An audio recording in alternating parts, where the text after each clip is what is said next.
جو بندہ بھی رسول اللہ کی وفا کے لیے محنت کرے گا، عشق پہ محنت کرے، پھر اس کو کوئی نوازے نہ نوازے، اس کو رسول اللہ ڈائریکٹ نوازتے، ہاں اس کو حضور ڈائریکٹ نوازتے۔ امام احمد رضا کو کوئی بدعتی کہے، کوئی خان صاحب کہے، کوئی کچھ کہے، کوئی مولوی کہے، لوگ حقارت سے ان کا نام لیتے ہیں، کہتے ہیں۔ کچھ لوگ کو تو تعصب ہے اور کچھ لوگوں کو غلط فہمی ہے۔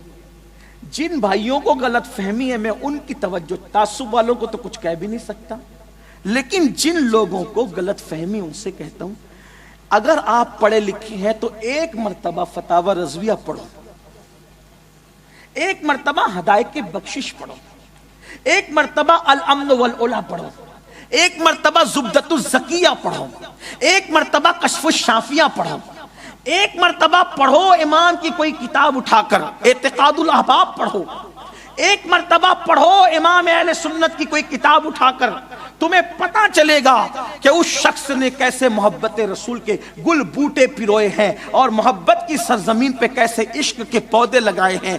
آخری بات جو عرض کرنا چاہتا ہوں میرے امام کے حوالے سے وہ یہ، انہوں کی پوری محنت تھی، انہوں نے اپنے باپ داداؤں کا ذکر نہیں کیا، انہوں نے اپنے پیر پہ کوئی کتاب نہیں لکھی، انہوں نے پوری زندگی رسول اللہ کے گیت گائے، سب کو حضور کے قریب کرنا چاہا۔ وہ جانتے تھے میرے باپ کے نام پہ میں پوری امت کو متحد نہیں کر سکتا، اپنے پیر کے نام پہ پوری امت کو متحد نہیں کر سکتا، کسی خاندان یا کسی سلسلے میں پوری امت کو متحد نہیں کر سکتا، عرب و عجم کو اگر متحد کر سکتا ہوں تو رسول اللہ کے نام پہ کر سکتا ہوں۔ اور آج ہماری ذمہ داری ہے ہم بھی حضور کے عشق پر، حضور کی محبت پر، صحابہ اہل بیت کے عقیدے پر امت کو متحد کریں۔ انعام کوئی دے نہ دے حضور دیں گے۔ کیا انعام دیا؟ جو آخری بات عرض کرنا چاہتا تھا وہ یہ، ایک مرتبہ کا واقعہ ہے، ملک شام سے ایک بزرگ حکیم اجمل خان کے یہاں آتے تھے۔ حکیم اجمل خان کا نام سنا ہوگا آپ نے، بڑا حکیم، ان کو بڑے بڑے القابات ملے ہیں، بلکہ ان کو ملک الحکمہ کا جو وہ خطاب دیا گیا ہے۔ حکیم اجمل بڑے آدمی، بڑا حکیم گزرا ہے۔ تو حکیم اجمل خان کے یہاں ملک شام کے ایک سید صاحب آتے تھے، اور وہ سید صاحب حکیم اجمل کے یہیں رکتے تھے، اعلیٰ حضرت سے ان کی کوئی ملاقات نہیں تھی۔ اور حکیم صاحب اور سید صاحب کے ساتھ اس زمانے میں الہ آباد ہائی کورٹ کے ایک وکیل صاحب تھے، ان کی دوستی ہو گئی تھی۔ اس طرح یہ تینوں کی دوستی تھی۔ ملک شام کے وہ جو سید صاحب تھے وہ صاحب کرامت بزرگ تھے، صاحب کشف تھے۔ تو حکیم صاحب بھی اور وکیل صاحب بھی دونوں معتقد تھے، کیونکہ ان کی کرامتیں لوگ اپنی آنکھوں سے دیکھتے تھے۔ بلکہ وہ ایسے صاحب کشف تھے حکیم سید صاحب، ایک مرتبہ کسی نے کہا حکیم اجمل کو، حکیم صاحب فلاں مریض کے پاس جانا ہے، ذرا چیک کر لو۔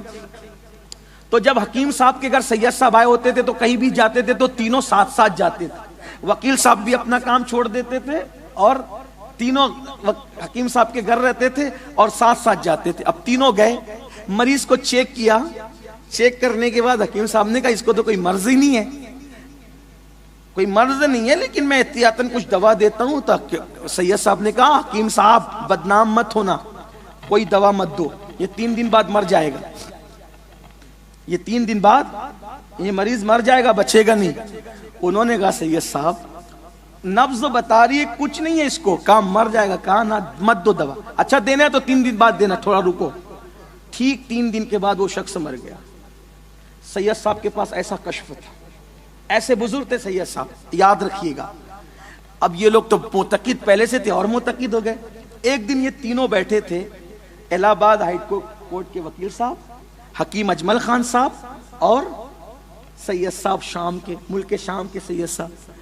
ایک دن نکلا اعلیٰ حضرت کا تذکرہ۔ اس وقت لوگ اعلیٰ حضرت کو بڑے مولوی صاحب کہتے تھے، اعلیٰ حضرت کا ذکر نکلا۔ بڑے مولانا صاحب بریلی کے، بڑا علم ہے، بڑا تقوی ہے، بڑی پرہیزگاری ہے۔ تو جو ہائی کورٹ کے وکیل صاحب تھے، دیکھو جو دنیا کے پڑھے لکھے لوگ ہوتے ہیں وہ مولوی مولانا پیر لوگ کو جلدی سے خاطر میں نہیں لگا، یہ ان کو کیا آتا ہے، ایسے کچھ لوگ چڑے ہوئے ہوتے ہیں سب کے، حالانکہ سب ایسے نہیں ہوتے، کچھ آپ کے موربی کے جیسے لوگ، راجکوٹ جیسے، گجرات، ہندوستان کے اچھے لوگ اچھی بات کرتے ہیں، ایک کچھ لوگ بڑے مغرور ہوتے ہیں، جج صاحب ہو، وکیل صاحب ہو، اللہ ماشاءاللہ ٹیچر ہو، ڈاکٹر ہو، وہ مولوی مولانا کو پتہ نہیں کیا سمجھتے ہیں۔ خیر اپنے اپنے ظرف کی بات ہے، صاحب فضل کو سمجھتا ہے، عزت والا عزت والوں کو سمجھتا ہے۔ کچھ لوگوں کے پیر ڈگریوں کی وجہ سے زمین پہ نہیں ٹکتے۔ بہرحال تو وکیل صاحب نے کہا چھوڑو یار اس کی بات، وہ مولوی کی بات چھوڑو۔ کیا کہا اس مولوی کی بات چھوڑو یار، وہ تہمات پرست مولوی ہے۔ میں نے سنا ہے کہ وہ بازاروں میں بھی سیدوں کے پیر چومتا ہے۔ کوئی پیر چومنے کی چیز ہے؟ کیونکہ اعلیٰ حضرت کی عادت تھی سید کا بچہ بھی ہوگا تو ہاتھ کے ساتھ اس کے پیر چومتا۔ اعلیٰ حضرت کی عادت تھی عید کی نماز پڑھ کے کبھی ماں باپ کو سلام نہیں کیا، پہلے سید کو سلام کر کے مبارکباد دی، پھر ماں باپ کو سلام کیا۔ آپ غور فرمائیے، احترام تھا، یہ تعظیم تھی سادات کی۔ امام احمد رضا بڑی سادات کو نظر بھی دیا تو کبھی یوں نہیں دیا، ہمیشہ یوں دیا کہ میرے ہاتھ ان کے ہاتھ سے اوپر نہ ہو جائے۔ بڑی بات تھی ان کی، بڑے لوگوں کی بڑی بات ہوتی ہے، ایسے ہی تھا۔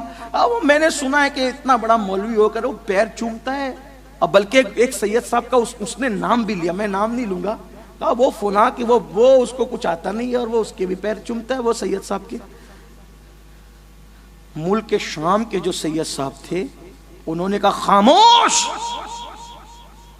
وکیل صاحب، اب چپ ہو جاؤ، اگر دوستی برقرار رہنا ہے تو چپ ہو جاؤ۔ حکیم صاحب اس کو چپ کرو ورنہ آج سے تم دونوں سے دوستی ٹوٹے گی، کیونکہ یہ تمہارا بھی دوست ہے، آج کے بعد میں تمہارے گھر نہیں آؤں، ورنہ اس کو کہو چپ رہے۔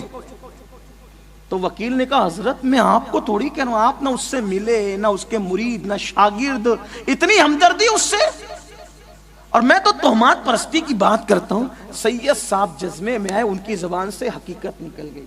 انہوں نے کہا وکیل اگر میں نے اپنے نانا جان کی بارگاہ میں اسے اس حالت میں نہ دیکھا ہوتا تو میں کبھی اس کی تعریف نہ کرتا۔ اب دونوں نے کہا کس حالت میں دیکھا آپ کے نانا جان کی بارگاہ میں؟ کہا چھوڑ دو، وہ بات کرنے کے لیے چھوڑ دو۔ کہا نہیں آپ کو تو بتانا پڑے گا، جب حقیقت زبان پر آئی ہے تو پوری بتانا پڑے گی۔ تو تب سید صاحب نے فرمایا حکیم جی اور وکیل جی، یہ سید انہوں نے اپنے یہ سید کو اللہ نے وہ مقام عطا کیا ہے کہ میں حالت رویا میں اپنے نانا جان کی بارگاہ میں اکثر شریک ہوتا ہوں، ان کے دربار میں اکثر حاضر رہتا ہوں، میرے نانا نے مجھے وہ مرتبے عطا فرمائے۔ کہا ایک رات جب عالم رویا میں ان کی بارگاہ میں تھا تو اس وقت میں نے دیکھا کہ رسول اللہ تخت پر جلوہ گر ہے اور بڑے بڑے اللہ والے بیٹھے ہوئے ہیں، اور ایک جوان کو حضور فرماتے ہیں اٹھو اور میرے سامنے میری شان بیان کرو۔ تو وہ جوان جب اٹھ کے کھڑے ہوتا ہے اور حضور کی شان بیان کرتا ہے تو حضور کی لبوں پہ مسکراہٹ آتی ہے۔ جب وہ بیان کر چکا، حضور سے پیار حاصل کر چکا، میں نے کہا نانا جان یہ کون خوش نصیب ہے جس کو اتنا پیار ملتا ہے؟ تو فرمایا یہ بریلی کا احمد رضا ہے۔ کہا کہ یہ اعلیٰ حضرت، نعرہ تکبیر، نعرہ رسالت، یہ تھے امام احمد جو رسول اللہ کی وفا کرتا ہے، حضور اس کو یہ مرتبہ عطا، یہ مقام عطا فرماتے حضور۔ اس لیے آج ہماری ذمہ داری ہے، میرے امام نے جس عنوان پہ محنت کی عشق رسول، محبت رسول، لوگوں کو رسول اللہ سے جوڑنے کے لیے کوشش کرنا، ہم بھی کریں۔